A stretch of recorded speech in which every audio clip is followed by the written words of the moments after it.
Good morning, all.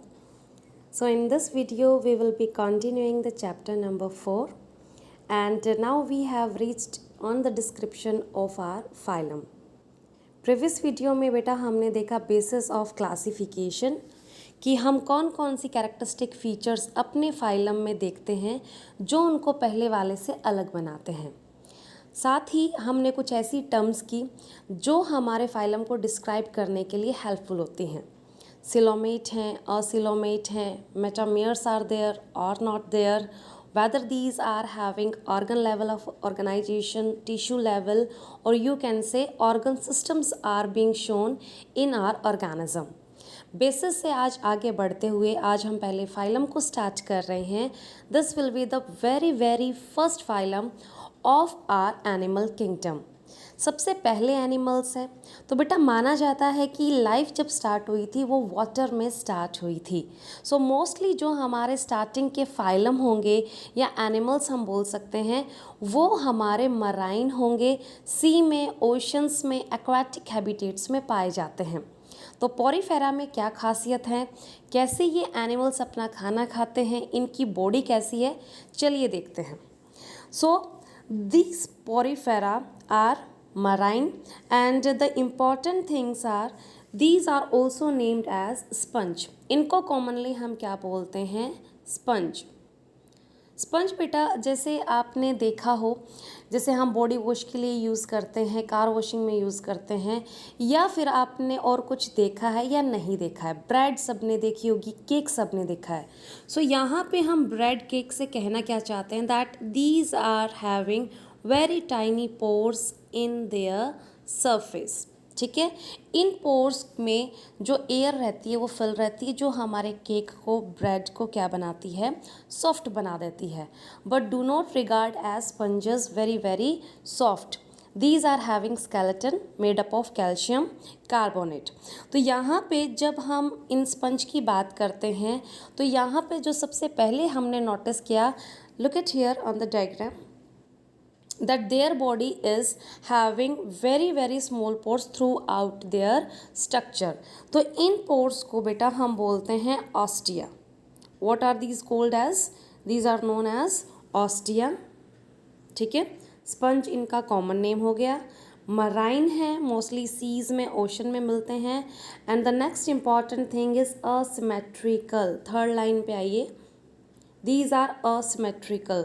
Asymmetrical मतलब इनको हम कहीं से भी कट करें, एक प्लेन हमें मिलना मुश्किल हो जाता है जिससे हम अपनी बॉडी को दो आइडेंटिकल पार्ट्स में डिवाइड करें। सिमेट्री को शो नहीं करते। लेफ्ट, राइट या टॉप या बॉटम जो इनका पार्ट आएगा कट करने के बाद अनइक्वल आता है। So these are regarded as asymmetrical. बहुत ही ज़्यादा प्रिमिटिव हमारे ऑर्गेनिजम्स हैं। तो इनमें जो बॉडी ऑर्गेनाइजेशन पाया जाता है, this is cellular, means these are having different layers of cell. जैसे आउटर में मैंने बना दिए हैं, इनर में इनके सेल्स अलग होंगे। जो इनकी बॉडी कैविटी होती है स्पॉन्जोसील, उसमें सेल्स अलग होंगे। So what we can see here is, no doubt they are having cells, लेकिन सेल्स ने अभी कलेक्टिवली एक काम को परफॉर्म करना स्टार्ट नहीं किया है। हर एक सेल इंडिविजुअल अपने काम करने में, फंक्शन को परफॉर्म करने में लगा हुआ है। सो इसलिए बेटा यहाँ पे पॉरीफेरा में हमें टिश्यू लेवल ऑफ ऑर्गेनाइजेशन नहीं देखने को मिलती। जैसे कि अभी हमने पढ़ा प्रिमिटिव ऑर्गन्स हैं, प्रिमिटिव ऑर्गेनिजम्स हैं ये, तो यहाँ पे टिश्यू लेवल इनका डेवलप नहीं हुआ था। So this is very special regarding our porifera. आगे चलते हैं, ऑस्टिया हमने कर लिया है। These ostias are present throughout the body, इन्हीं को ही हम पोर्स कहते हैं। पोर्स के नाम पे हमारे फाइलम का नाम आया, that is Porifera. So what are these pores named as ostia. ठीक है, ये एक वाटर कैनाल सिस्टम बनाते हैं जिससे कि वाटर सी का, या जैसे हमारे जो टाइड्स आती हैं वो क्या करती हैं, ऐसे इसके अंदर एंटर कर लेती, क्योंकि इसके पास बेटा पोर्स काफ़ी ज़्यादा हैं। सिलोम जो इनकी बॉडी कैविटी होती है, स्पंजोसील उसको हम बोलते हैं, सिलोम इज़ वेल डेवलप्ड, जो मीजोडर्मल से हमारी बनी हुई थी। इसके पास मीजोडर्म लेयर नहीं है। ठीक है, तो इनकी जो सील बनी हुई है या फिर स्पंजो सील हम बोल रहे हैं, अंदर की जो कैविटी है, these are very different from the mature coelom. तो इसलिए हमने इनको नाम क्या दिया है, these cavities are named as spongocoel सील। स्पंज में जो कैविटी अंदर प्रेजेंट रहती है वाटर को होल्ड करने के लिए, दैट इज स्पंजोसील। वाटर इसमें कहाँ से आता है, ऑस्टिया से आता है। Next thing we will be got to see is why they are getting this water from the surrounding. ये वाटर इनके अंदर क्यों आ रहा है।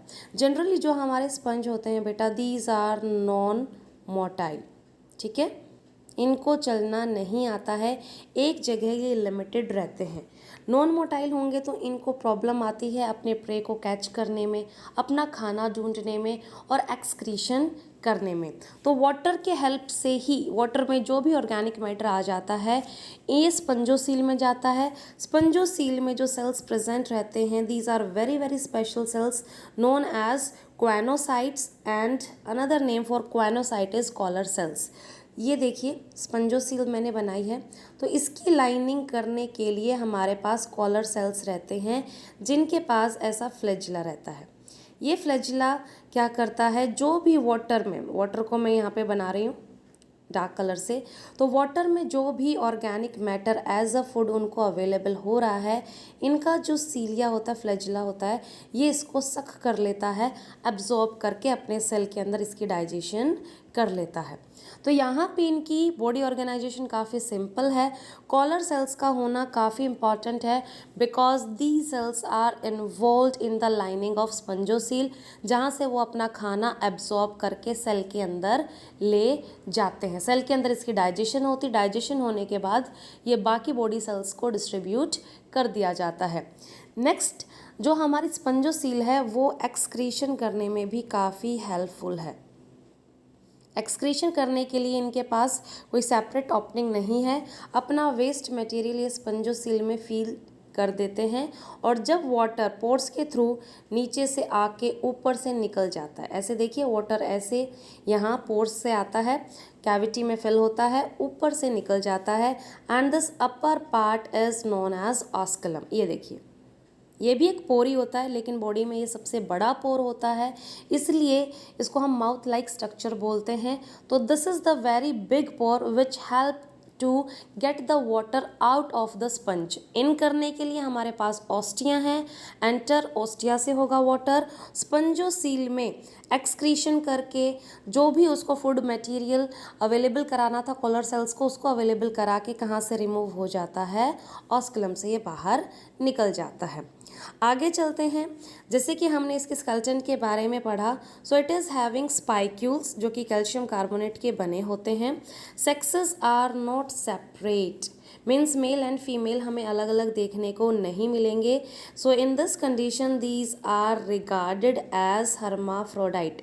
ऐसे ऑर्गेनिज्म में खासकर ये जो हर्माफ्रोडाइट वर्ड यूज़ होता है एनिमल्स के लिए यूज़ होता है, इन विच मेल एंड फीमेल जो हमारे रिप्रोडक्टिव सिस्टम है या ऑर्गन्स हैं, क्योंकि ये काफ़ी सिंपल हैं, ठीक है, वो एक सिंगल ऑर्गेनिज्म के अंदर ही मेल है, अंदर ही फीमेल है। दोनों गैमीट्स, दोनों स्पेशल सेल्स जो रिप्रोडक्शन में हम फ्यूज़ कराते हैं वो एक ही ऑर्गेनिज्म में बन रहे हैं।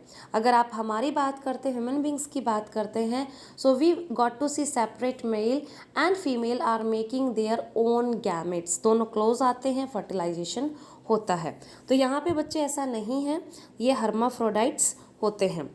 Next thing is eggs and sperm are produced by the same individual and they can exhibit both type of reproduction।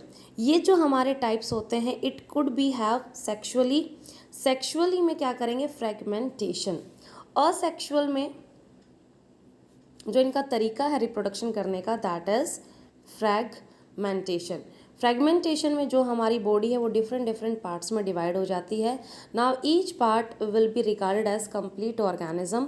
जो पार्ट इसने लूज़ किया है उसको ये दोबारा से डेवलप कर लेते हैं। सो ये हमारा रिप्रोडक्शन करने का काफ़ी प्रिमिटिव तरीका है जिसको हम बोलते हैं असेक्सुअल। दूसरा रहा सेक्सुअल। अब सेक्सुअल करने के लिए हमने अभी देखा कि that these are making eggs and sperm, लेकिन ऑर्गेनिज्म हमारा एक ही है, इसको बोलते हैं हर्माफ्रोडाइट।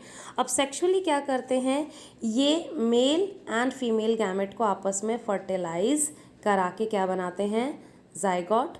और जाइगोट जहाँ कहीं पे भी ऑस्कुलम के थ्रू बाहर निकल जाता है वो कंप्लीट स्पंज को डेवलप कर लेता है। Next thing, there are got to see indirect development. Indirect development क्या होती है, जब इनकी एग जो है वो बिल्कुल लार्वा से अलग दिखते हैं। लार्वा जो है अडल्ट से अलग दिखता है, यानी किसी फेज़ पे आप बता नहीं सकते कि ये जो लार्वा है ये आगे चल के स्पंज में क्रिएट होने वाला है। तो लार्वा की जो फिजियोलॉजी है, मॉर्फोलॉजी, एक्सटर्नल स्ट्रक्चर है, अडल्ट से कम्प्लीटली डिफरेंट होता है। हमारी बात हम करें तो जब हमारा बच्चा डिलीवर होता है, वो 1 महीने का है या 1 दिन का है, तो उसमें भी हमें 2 हिंड लिम्स, 2 फोर लिम्स और 1 स्कल देखने को मिलता है। तो it is very very similar in structure. या हम अडल्ट हो जाए या हम एजिंग के प्रोसेस को एग्जिबिट कर रहे हैं, स्ट्रक्चर ऑलमोस्ट हमारा सेम रहता है। वही हमारे आर्म्स हैं, लेग्स है, एब्डोमेन रहता है, ऊपर नेक रहती है। लेकिन यहाँ पे लार्वा और अडल्ट में डिफ्रेंशिएट करना काफ़ी मुश्किल है। सो इस टाइप की डेवलपमेंट को हम क्या बोलते हैं, इनडायरेक्ट डेवलपमेंट। 2 फॉर्म आपको देखने को मिलेंगे और दोनों ही एक दूसरे से कम्प्लीटली डिफरेंट रहेंगे।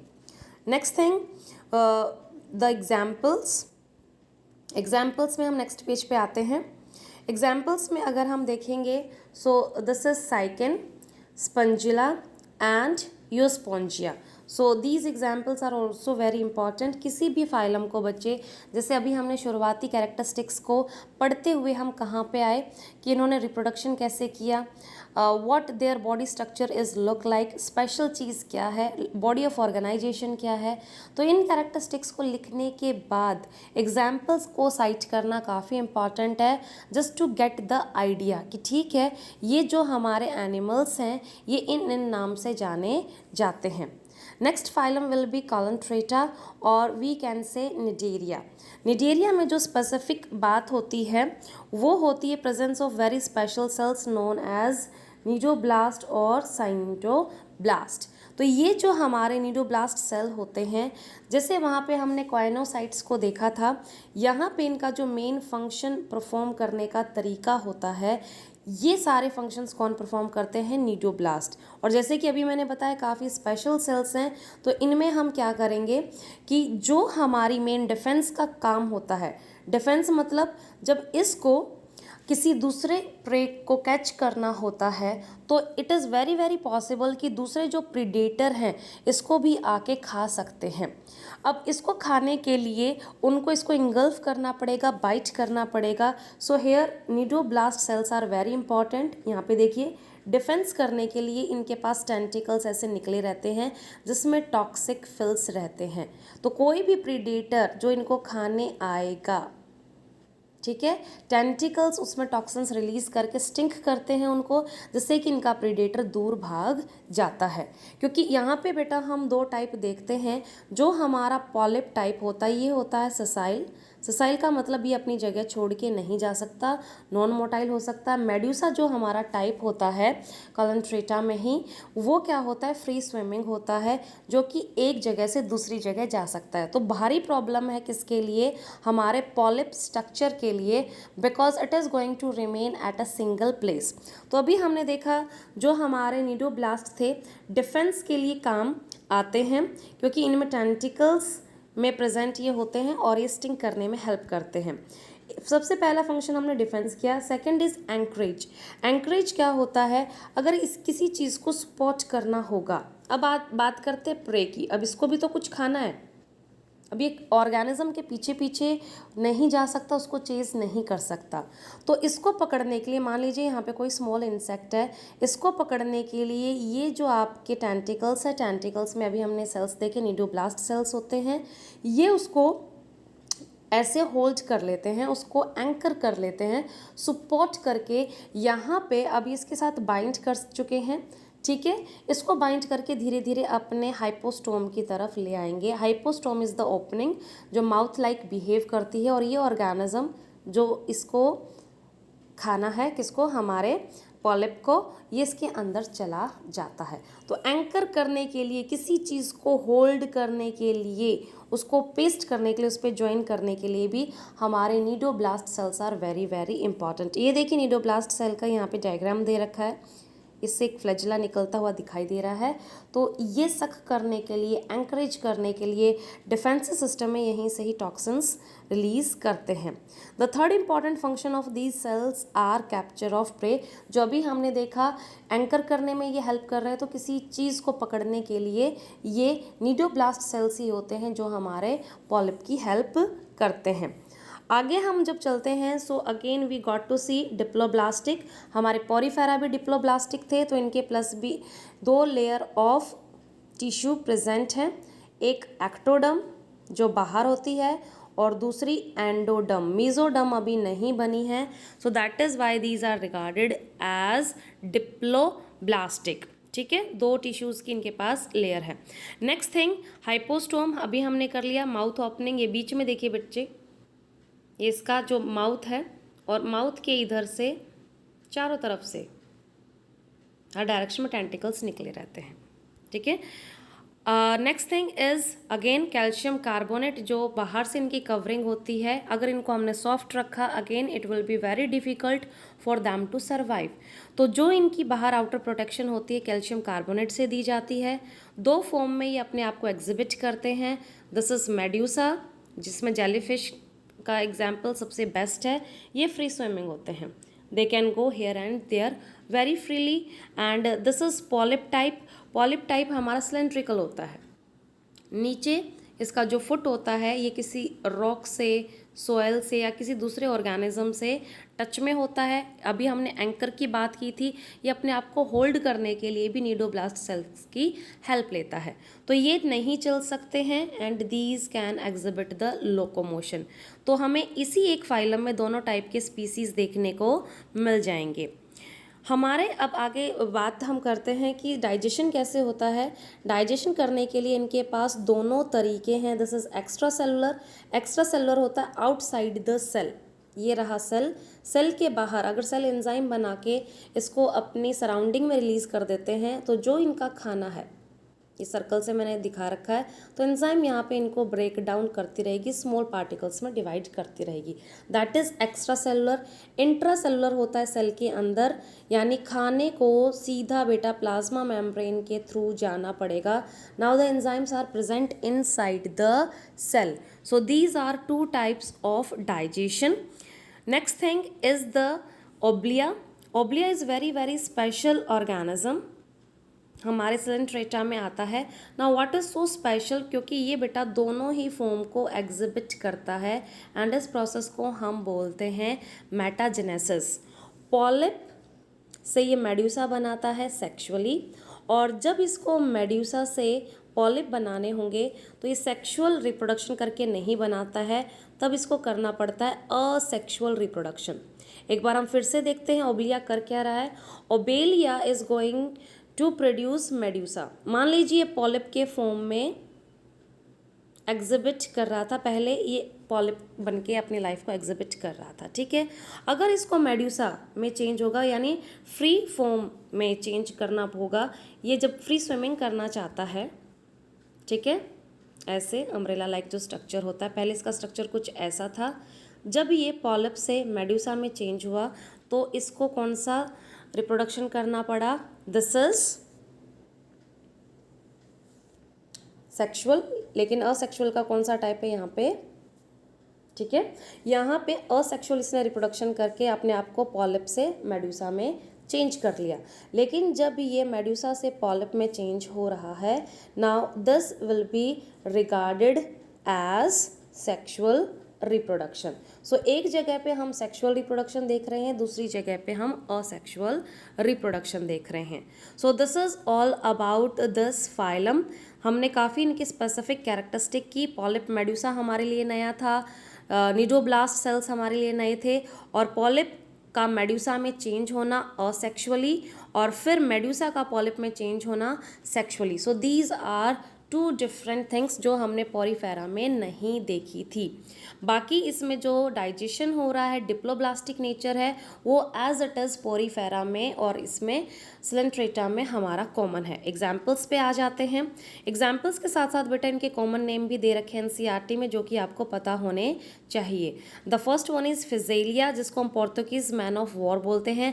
एडम्शिया, जो कि एनसीईआरटी में भी यहाँ पे इसको ड्रॉ करके दिखा रखा है।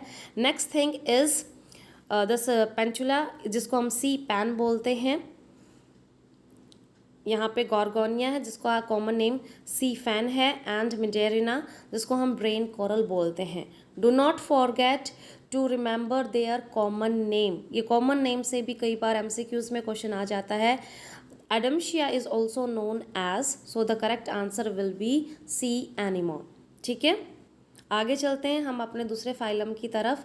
The next phylum will be Ctenophora. Ctenophora में जो सबसे खास बात होती है वो है कॉम्प्लेट्स और एक स्पेसिफिक कैरेक्टरिस्टिक का होना, जिसको हम बोलते हैं बायोलिमिनेंस। बायोलिमिनेंस जो हमारी प्रॉपर्टी होती है वो ऑर्गेनिजम्स को हेल्प करती है एक नेचुरल लाइट प्रोड्यूस करने के लिए। ये जो प्रोटीन्स होते हैं इसको हम बोलते हैं ल्यूसीफेरिन। सो ल्यूसीफेरिन नाम के इनके पास प्रोटीन्स होते हैं जो कि एक एंजाइम किसमें कन्वर्ट कर देती है, लाइट एग्जिबिटिंग सब्सटेंसेस में, और ये सब्सटेंसेस फिर उस ऑर्गेनिज्म को डार्क में ग्लो करने में हेल्प करते हैं। So the specific properties of glowing of an organism is known as bioluminescence. ये इसका कैरेक्टरिस्टिक फीचर है जो अभी तक हमने नहीं देखा था। दूसरे आते हैं कॉम्प्लेंट्स पे। बेटा जैसे मस्क मेलन में सेंटर से हमारी ऐसे ऐसे पार्टीशंस निकलते हैं, हमने बोल्स में भी इस पैटर्न को देखा है। So these things are known as comb plate and these are 8 in number. Specific होती हैं 8 और इनके ऊपर सीलिया होते हैं। ठीक है, सीलिया जैसे मैं अभी यहाँ पे ड्रॉ कर रही हूँ। So note these are very very soft. Cilia की एग्जिबिशन हमें यहाँ पे देखने को मिलती है। Again digestion is extracellular and intracellular, जैसा अभी हम किस में पढ़ के आए थे, सिलेंट्रेटा में। आगे चलते हैं तो बॉडी ने यहाँ पे रेडियल सिमेट्री को एग्जिबिट कर लिया, क्योंकि हम इसको बॉल से कंपेयर कर रहे हैं। वॉलनट भी हमारा राउंड होता है, तो यहाँ से मैं कट कर रही हूँ, यहाँ से या किसी भी प्लेन से जो सेंटर से होके गुजरता है, हमें 2 आइडेंटिकल पार्ट्स में बॉडी मिल जाती है। Reproduction is only done by sexual, यहाँ पे असेक्शुअल मीन कंप्लीटली एब्सेंट है। And fertilisation is external, male and female दोनों ही अपने गैमेट बना के एनवायरनमेंट यानी वाटर में रिलीज कर देते हैं। बाहर ही आउटसाइड द बॉडी इनका फर्टिलाइजेशन यानी फ्यूजन होता है और वहीं पे ही इनकी ऑर्गेनिज्म की डेवलपमेंट होती है। ऑर्गेनिज्म की डेवलपमेंट फिर से बेटा हमारी इनडायरेक्ट है, यानी लार्वा में और कंप्लीट ऑर्गेनिज्म में बहुत ज़्यादा डिफरेंस आपको देखने को मिलेगा। लार्वा को देख के हम नहीं बता सकते that in future it is going to behave like a Ctenophora. So these are the very important characteristics of our phylum named as Stenophora. Next thing जो इसमें खासियत है वो हम यहाँ पे अंडरलाइन कर रहे हैं। टिश्यू लेवल ऑफ ऑर्गेनाइजेशन हमें इस फाइलम में सबसे पहली बार देखने को मिल गई थी। जो हमारे पॉरीफेरा थे, हमारे सिलेंट्रेटा थे, दोनों में ही बेटा कौन सी ऑर्गेनाइजेशन थी, यहाँ पे हमारी बहुत ही सिंपलर सेलुलर थी। ठीक है, और सिलेंट्रेटा में पहली बार टिश्यू हमें देखने को मिल गए थे। तो टिश्यू को ही आगे बढ़ाते हुए हम यहाँ पे इसको अंडरलाइन करते हैं। So again they are having tissues, बाहर टिश्यू अलग हैं, अंदर टिश्यूज़ अलग हैं, इन्होंने कलेक्टिवली काम करना स्टार्ट कर दिया है। सो this is going towards the evolution, advancement की तरफ जा रहे हैं। इन्होंने स्पेसिफिक प्रोटीन बनाना सीखे, जिसकी वजह से क्योंकि सी के बॉटम में रहते हैं, वहाँ पे प्रे को ढूंढना, मेटिंग पार्टनर को ढूंढना काफ़ी मुश्किल रहता है, तो इनकी लाइट इनके साथ ही कैरी होती है। एग्जाम्पल्स की अगर हम बात करें, so we are having the pleurobrachia and ctenoplana. Next phylum हम अपनी नेक्स्ट वीडियो में करेंगे। टिल द टाइम आपको इन फाइलम्स को पढ़ना है and as far as we are going to see the characteristic, इनको पैराग्राफ में मत लिखिए, do the things in the points, one by one इनको हाईलाइट कीजिए कि डाइजेशन ऐसे है, रिप्रोडक्शन ऐसे है, रिप्रोडक्शन करने का ये वाला तरीका ये एग्जिबिट करते हैं. So every point has to be written in a very specific manner by highlighting the specific characteristic feature. And phylum को लास्ट में आप क्लोज किससे करेंगे? By citing the examples. Thank you everyone.